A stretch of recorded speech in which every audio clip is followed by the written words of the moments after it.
گبی بود که میشه بر بعضی از اعضا از ونترال و دورسال هم استفاده کرد به عوض پوستریور و انتریور که قسمت پیش رو منو میداد. ونترال هم پیش رو، پوستریور عقبی یا پشت سر، دورسال هم همین معنا رو داره دیگه. میدیال هم داریم لترال هم داریم که گفتم میدیال یعنی خط وسط، نزدیک یعنی نزدیک به خط وسط، لترال یعنی دور از خط وسط. تمام. سوپریور قسمت بالایی، اینفریور پایینی. در اینجا دو تا بحث دیگه هم مطرح میشه، پروگزیمال و دیستال داریم. ببینیم کرانیال و کودال داریم و روسترال. خب باشه اینا بیم پایین، اینجا وقت جا سفید داریم. این دسته، خب این دسته 1 2 3 4، این آرنج، این بازو یک کم خورد شد، این بدن. ببینید در این ناحیه اگه خواسته باشیم بعضی از نامگذاری ها استفاده کنیم، میگیم که قسمت مچ دست یا این ناحیه تا ناحیه آرنج، مچ دست، آرنج و ناحیه بازو یا هیمورس. ببینید اینا یک محور وجود داره در این ناحیه. مثلا اگه خواستیم باشیم بفهمیم در روی این محور هر چیزی که ما یک عضو در حال داریم تحت بررسی قرار میدیم، این عضو ما یعنی منظور ما دست، تحت بررسی قرار دادیم این ناحیه. حالا اگه خواسته باشیم بگیم از خط میانه بدن این خط ساجیتال، دو دانه جه داره یا یک دانه دیگه، حالا ببخشید یک دانه، از خط ساجیتال هر چیزی که دورتر بشه، مثلا این ناحیه میشه دیستال یعنی دور، معنای دور داره دیستال. پروگزیمال یعنی نزدیک تر. گپ ما چیه؟ اگر خواسته باشم دو ناحیه مچ دست با آرنج مقایسه کنیم، میگیم که ناحیه مچ دست نسبت به آرنج دیستاله. یعنی چی؟ یعنی مچ دست نسبت به آرنج دورتره از خط وسط. خب حالا اگه خواسته باشیم مقایسه خورد دیگه رو هم کنیم، آرنج با بازو مقایسه کنیم، بازم هم یادت میشه. اگر بگیم آرنج ما نسبت به بازوی ما دیستاله، به خاطر که دیستال معنای دور داره، آرنج ما نسبت به بازوی ما دورتر قرار داره نسبت به خط وسط که اینجا است. برعکس اگر خواسته باشیم برعکس یه قضیه استفاده کنیم، میگیم بازوی ما نسبت به آرنج ما پروگزیماله، یعنی نزدیکتره به خط وسط، نزدیکتر. دوباره اگه بگیم آرنج ما نسبت به مچ دست ما چیه؟ پروگزیماله، نزدیکتره. ببینید اینجا، میبینید چی رقمش؟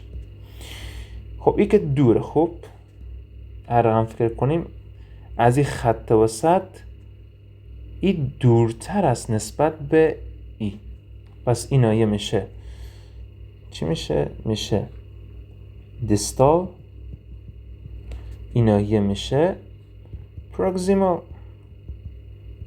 تمام.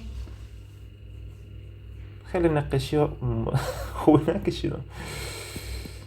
دوباره میریم روی، دوباره میخوام یک چیز دیگه هم بگم. 1 2 3 4 5. حالا مچ دسته داریم اینجا، این هم خط وسط بدن، به زبان نداری بنده خدا. خب حالا این ناحیه که مچ دسته نسبت به خط وسط دورتر از آرنج، پس این میشه دیستال، این میشه پروکسیمال. گپم اینه وقتی که شما یک کمی با آناتومی پیش میرین قسمت های مختلف میتونیم از روی نامگذاری ها بشناسیم.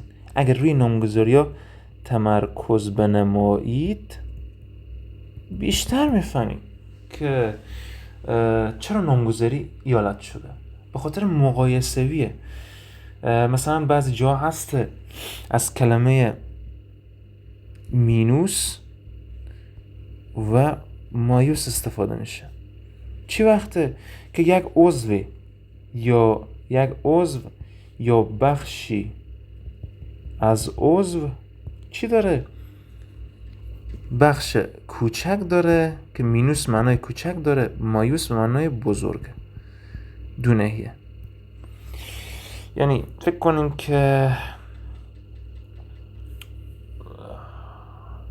کدوم عضو بود که مایوس و مینوس داشت خدا جان. خب مثلا میگیم که دو تا چیز دیگه هم هست،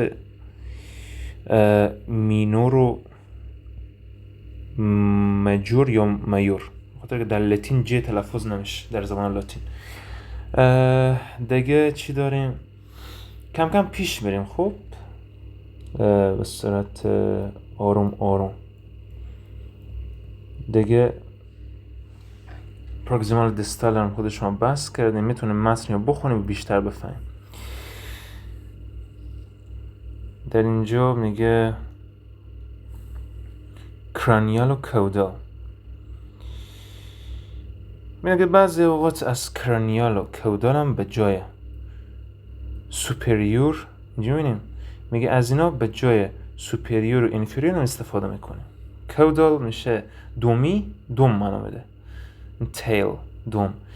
کرانیال بخش سر یا سری معنا بده که سوپریور، یعنی این آدم فکر کنیم چی نمیکنم.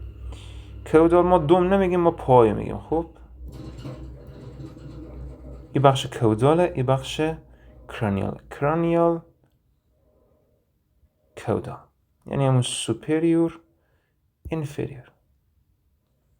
تمام، سوپریور اینفریور.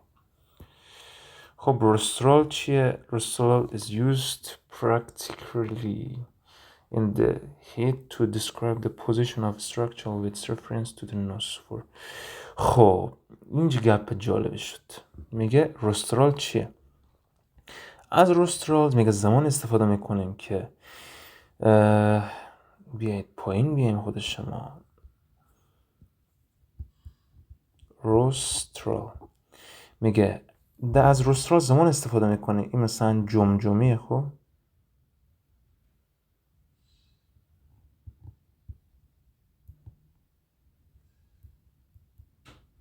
میگه زمان استفاده میکنیم که خواسته باشیم موقعیت یک عضو یا یک استخوان یا هر نقطه نسبت به بینی تعیین کنیم در روی جمجمه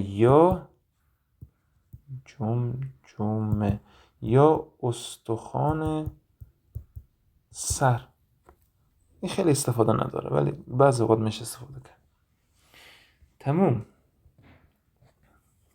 دیگه سوپرفیشیال چیه و دیپ. سوپرفیشیال and دیپ.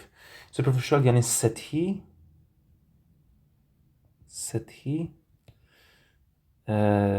and deep. سوپرفیشیال سطحی معنی میده، دیپ یعنی عمیق. بخش فلوروسکوپی که در اینجا میبینیم یعنی همون گرفتن عکس ایکس ری. دیگه بعد از او پلین رادیوگرافی، اینا باید خود شما بخونیم دیگه، چیز خاصی نیه. فقط اینجا میگیم انود داریم، اینجا کاتود داریم. از روی انود الکترون ها منتشر میشه به روی ازی تنگستن فیلامنت. فوکاسینگ کاپ داره اینجا، تنگستن تارگت داره. فکر کنیم از اینجا ما به این دستگاه کار نداریم چون بحث تخصص ما نیه. فقط از اینجا تشعشع میایه، این اکسره شو اکسره روی از این برگه سیاهی که در اینجا داریم برگ سفید بود که فقط اثر میگذاره دیگه. روی برگ سیاه روی برگ سیاه ما اثر میگذاره دیگه. باعث میشه که اگر نور عبور نکرد، مثلا فکر کنیم اینجا یک جسم داریم، اینجا ولش کنیم، اینجا اصلا توضیح ندم بهتره، اینجا کات باید بشه.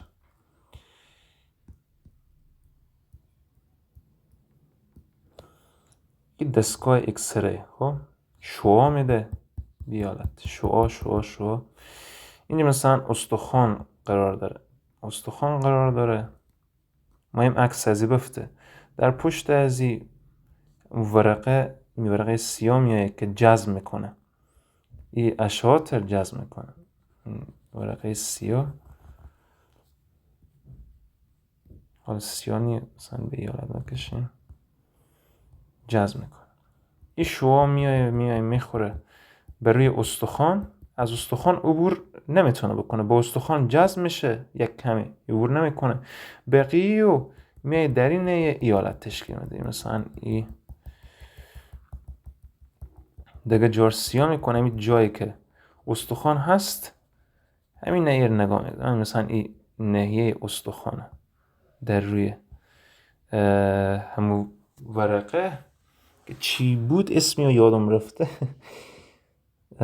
چی نشون میده، حالت یا رد استخوان میمونه دیگه. بعد از air attunes X-ray a little fat attenues so air appears dark on the film because the supposed to do it. اینا رو متن بخونیم خب، برای بیشتر فهمیدن متن حتما بخونیم، به درد شما میخوره. contrast agent اینا برادران، اینا خود شما بخونیم. اینا روش های تشخیصی هست که از باریوم میگه اینجا استفاده میکنیم، آیودین و چیا، انگیوگرافی به خاطر تشخیصات قلبی استفاده میشه که رگهای قلب میشه با انگیوگرافی دید. بازم متن بخونیم به خاطر معلومات بیشتر. و یک گپ دیگه، از یک جای اشتباه میکنم به بزرگی خوب ببخشیم. مثلا من حالت دوستانه با شما شروع کردم و دارم آرام درس میدم، ترونیه که من استاد با شما ایت حالت استاد شاگردی باشه، نه برادر، ما حالت برادرانه با هم درس شروع میکنیم و خلاص میکنیم.